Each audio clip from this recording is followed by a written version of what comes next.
అందరికీ నమస్తే అండి. అరిషివేట్ the rate of YouTube channel స్వాగతం. నేను మీ కే స్వరప్రసాదను.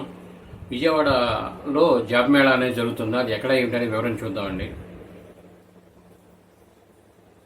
రేపు విజయవాడ ఆటోనగర్లో జాబ్ మేళా అనేది జరగబోతుంది.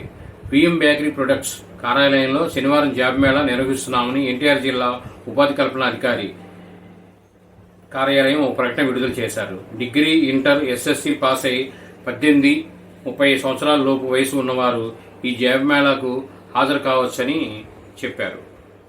ఆసక్తి ఉన్న అభ్యర్థులు ఉదయం 10 గంటలకు ఆటనగర్లోని విఎం బేకరీ ప్రొడక్ట్స్ కార్యాలయానికి విద్యార్హత గల సర్టిఫికేట్లతో హాజరు కావాలని ఆయన ఈ ప్రకటనలో తెలియజేశారు. జాబ్ కోసం ప్రయత్నిస్తున్న వారు అవకాశం ఉంటే ప్రయత్నం చేసి చూడండి. ఈ వీడియో మీరు పూర్తిగా చూసినందుకు ధన్యవాదాలు. మేము మరిన్ని వీడియోలు చేయడం కోసం లైక్ చేయండి, షేర్ చేయండి, తప్పకుండా సబ్స్క్రైబ్ చేసుకోండి. మీరందరూ థ్యాంక్ యూ.